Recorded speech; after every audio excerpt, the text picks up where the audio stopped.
د کهانې شروعات د یو فوجي کیم نه کیږي چرته چې به یو فوجي هر وخت د دې ځای نه د تښتېدو په تلاش کې به هره شپه د هوا د سوري په مدد سره د کیم نه بهر وته او بیا به په ځنګل کې مزل شروع کو خو د 3 میله مزل نه پس بیا په یوې داسې علاقه کې داخل شو چې دغه ټوله ځمکه به د بمونو نه ډکه وه دغلته د ده وړې غلطۍ هم دې الوزولی شو هسره په لاس کې به یوه زړه ګړۍ وه چې څه په مدد سره به دې په خپل مقرر کړی شوي وخت واپس راتلو او بیا به غلې غوندې سملاستو او د یو سکون ساه به یې واغسته او بل ټرې ته به 40 غنټې انتظار کو په سبا باندې د مشق په دوران کې یو ملګری دوی ته وایي چې په هوا کې د خورې بندې دا د باران نښه ده په دې سره دې سخت خوشحاله شي چې د باران د وجې به زما د خپو خوابونه هم غیب شي په دې کې ناڅاپه دوی د یو درز اواز ووري خو د دشمن په ځای باندې هغه خنزیرو چې په غلطۍ سره په بم یې خپه راغلې وه غوښه په دې وخت کې د دوی دپاره یو غټ نعمت او د خوشحالۍ نه یې ولا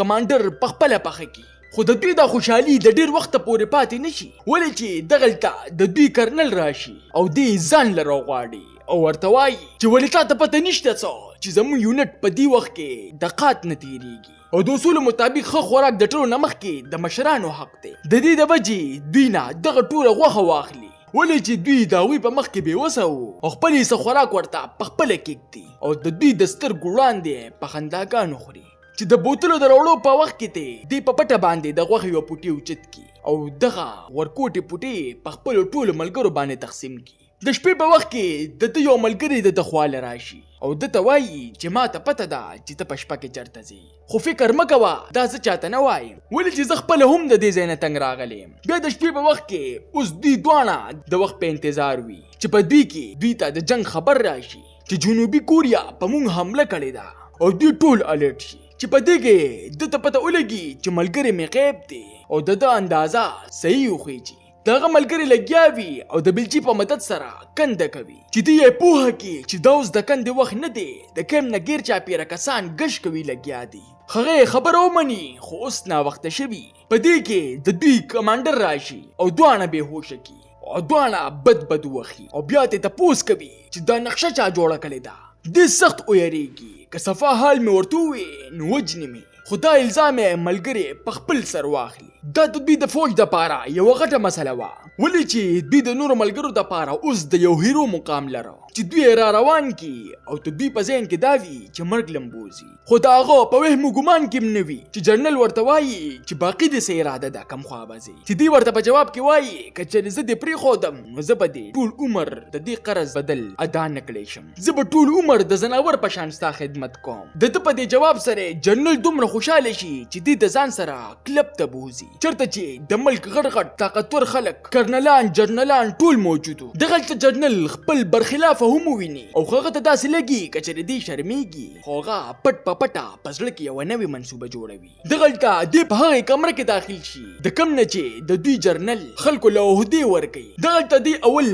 کاغذونه راپټ کي او بیا د خپل تصویر نه سر کټ کی او په دغې کاغذونه یې ولګوي او چې کله دغه کاغذونه جمع کوي نو یو مهر پکې کم شي دوی به ډېر کوششونه وکړي خو د یو کاغذ نه بل کاغذ ته وانړولی شي او مجبورا واپس په دغه کمره کې داخل شي او مهر ځان له په خپلو ووهي او په دې سره ځان له جعلي کاغذونه برابر کړي د دې فوجي نوم ځای وي چې دی د دې ځای نه جنوبي کوریا ته تګ غواړي او دی وی په مشرقي کوریا کې چېرته چې د فوجیانو زندګي انتهایی سخته وه چې په وړه خبره باندې هم د خپلو کسانو نه ډزو باسي دوی خپل سفر شروع کړي او د خپل زړه یاره د خپل زړه پورې محدوده وساتي او کله چې ته د چوکۍ والا د کاغذونو په باره کې تپوس وکړي نو د ده د نقلي کاغذونو په کتو سره هغوی ورته سلوټونه شروع کړي او الټه یې دوی بېعزته کړي چې دا سګرټ دلته څه کوي او بیا دوربین راغواړي چې ده ته پته ولګي چې د دې ځای نه ګیر چاپېره فوجیان دي او د دې ځای نه د وتو واحد لاره فوجي ګیټ دی دوی فوجي ګیټ ته په داسې انداز کې داخل شي که چېرې دوی په رښتیا جرنل دی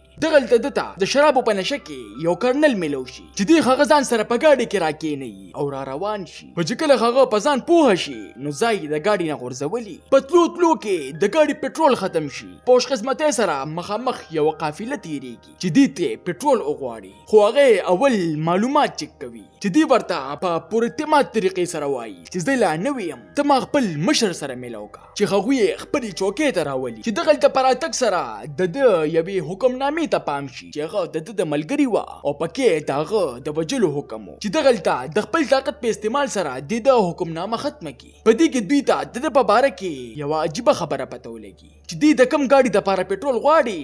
خو ډیزل خوري. دا خبره هغوی په شک کې واچي او د معلومات د پاره هغوی هغه جرنل سره رابطه کوي د چانه چې د مهر را پټ کړو او د تختیدو په ځای باندې د خو په خیر اده کړی وي چې یا خو با د دې ځای نه تختم او یا به په مرګ باندې ځان خلاصوم. جرنل لګیا وي او باجه غږوي او چې څنګه ګوت ودروي نو کسه ورته خبر وکي خو دا غي نه مخکې چې دی گیر شوی وو د کرنل تمانچې ته لاس ورواچي او د شاته نه چې څنګه د کرنل مرګري ډس کوي نو د ملګری پکې هم شامل شي او څنګه چې کرنل ډزو کې نو الټا خپل ملګری ولي او بیا ګاډي په الټا شي چې صرف دی دوانه پکې بچي. په دې کې جرنل هم راورسي او دوی د هغه کرنل په وینو باندې ځان داس ولړي چې هغوی ته داسې ولګي چې دوی مړ شو او را روان شي دي. خو د دوی نه هوا هغه نقشه په مخه کې او په منډه شي ورپسې چې جرنل ورته پام شي او جرنل خپل کسانو ته د مخې سره د ګولو د باران حکم ورکي چې په منډو کې دوی یو تالاب ته ورځي کیو. کله چې سترګې وغړيږي نو دوی ماجرو گیر کړي. دا هغه ماجرو چې چا کورونه د دوی مشرانو د خپل مفادو د پاره روان کړي چې هغه د پوره خبرو اورېدو سره پریږدي. په دې کې په دوی شپشي او دوی د نقشې په لار را روان شي. د بدقسمتۍ نه په باران هم شروع شي چې دوی یو بل فوجي کیمپ ته راخويږي او په هغوی کې شریک شي. خو د ملګری ته د فوجانو پام شي چې سورنګ کني لګیاوي او یې ول اوس دې سره هم د خپل ځان غم پیدا شي او بغیر د سوچ کولو نه د بمونو والا لار اختیار کی. خو د دوی جرنل هم څه عام سړی نو خو ورپسې هم را روان شي. وای څنګه ورپسې داغه کسان را روانيږي نو یو کس د مخې والوزي چې کسان ته شاته شي او یوازې را روان شي او دی په منډو کې خپل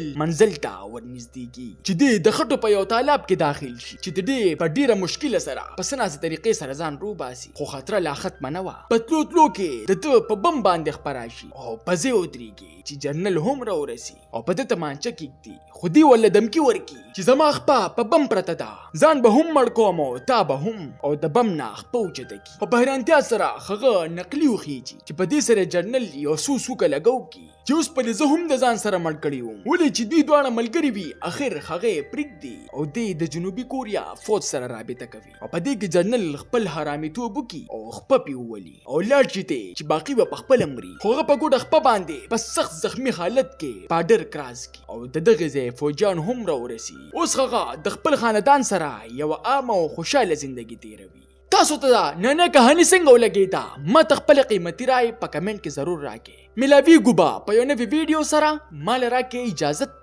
بای بای.